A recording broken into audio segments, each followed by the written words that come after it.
Hola a todos y bienvenidos a los que a esta hora se conectan a la página de Facebook del Ministerio de Salud y Protección Social. Nos encontramos con Andrea Hurtado, directora jurídica del Ministerio. Hoy hablaremos de esos asuntos jurídicos del Plan Nacional de Vacunación contra el COVID-19. Doctora, bienvenida. Gracias, Estefanía. ¿Cómo vas? Muy bien. ¿Cómo se desarrolló este tema de los aspectos jurídicos en torno al Plan Nacional de Vacunación? Bueno, para el Plan Nacional de Vacunación, para el diseño del mismo, nosotros tuvimos que partir de varias premisas.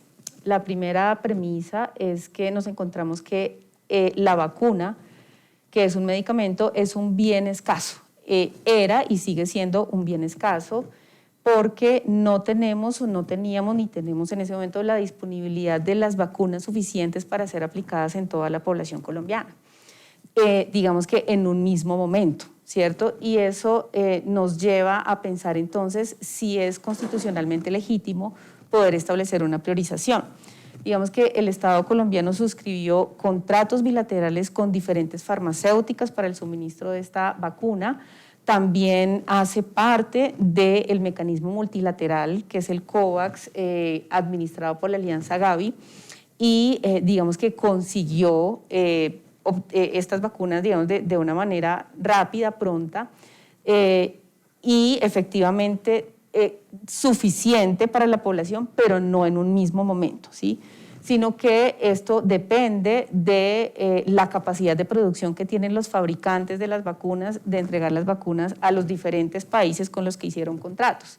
Entonces, claro, esto nos planteaba, digamos que un problema jurídico, y es si realmente podíamos establecer esa priorización. Nosotros pues analizamos la jurisprudencia de la Corte Constitucional y encontramos que había un precedente que nos dio luces, digamos, para esta priorización.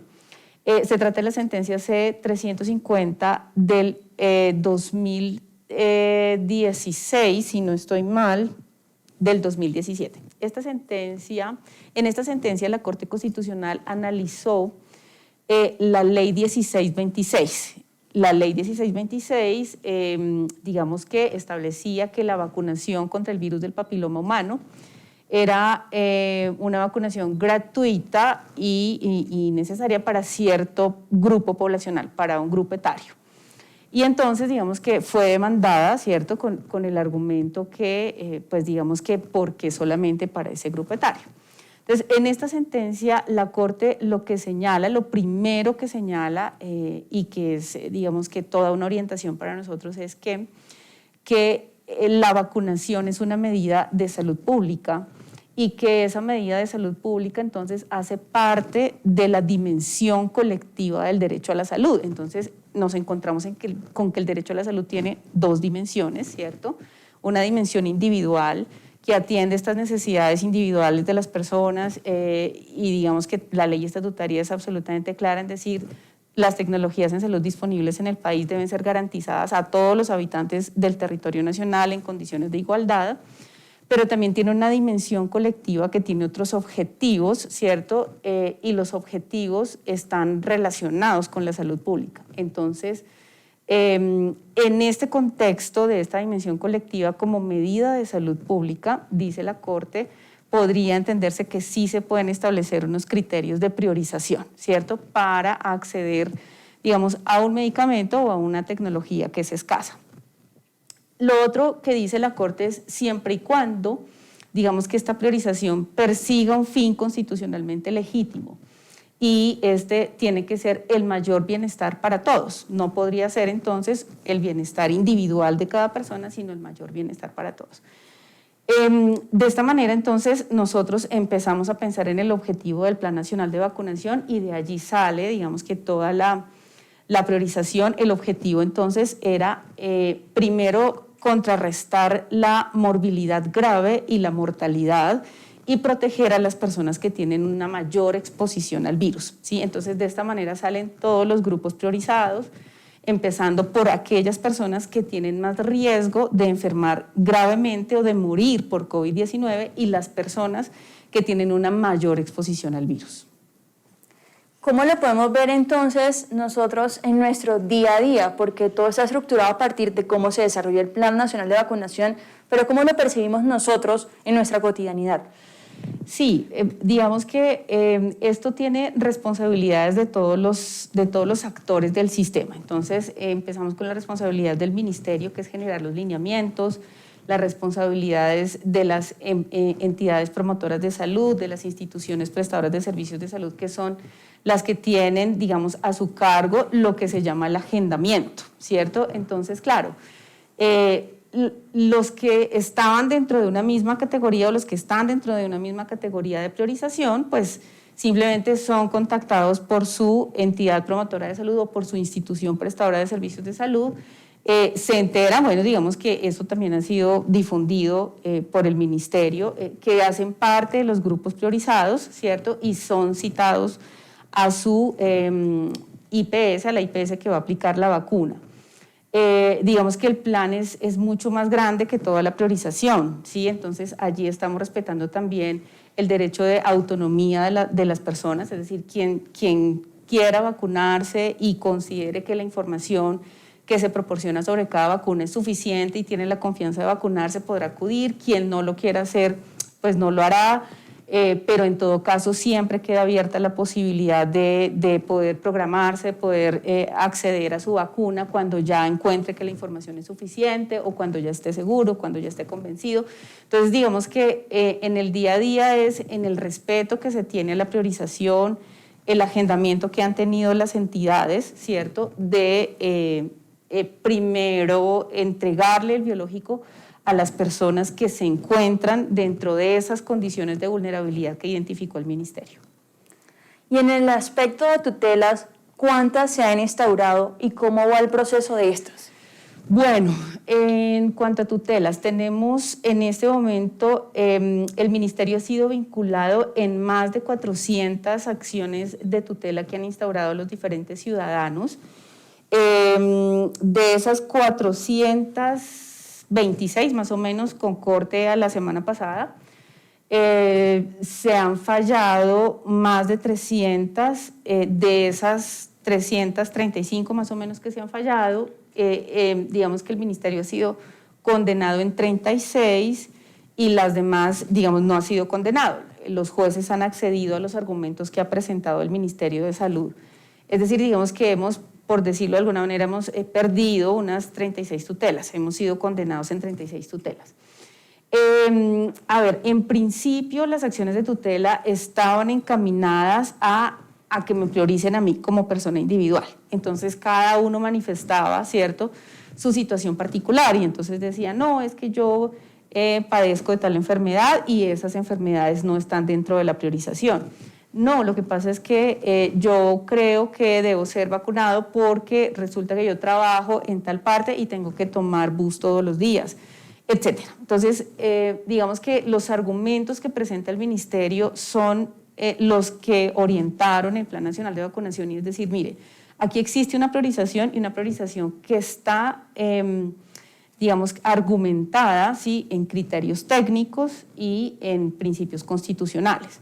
Entonces, si nosotros respetamos esta priorización, vamos a tener el mayor beneficio para todos, porque estas son las personas que más susceptibles son de entrar a una UCI, de morir, de ocuparla. Entonces, si empezamos por ese grupo poblacional, seguramente todos vamos a tener, digamos que, la oportunidad de tener un acceso a una cita médica, a un médico, y además en su momento, cuando llegue mi priorización, pues yo también tendré acceso a la vacuna, porque el Estado adquirió vacunas para todos los colombianos, esquemas completos, ¿cierto?, de acuerdo a población DANE. Entonces, digamos que los jueces de la República empezaron a entender este tema de la dimensión colectiva, de los objetivos que se persiguen con la priorización, y entonces digamos que esas tutelas en principio fueron denegadas, entendiendo que no se pretende en este caso proteger el derecho particular de esta persona, sino proteger ese objetivo colectivo.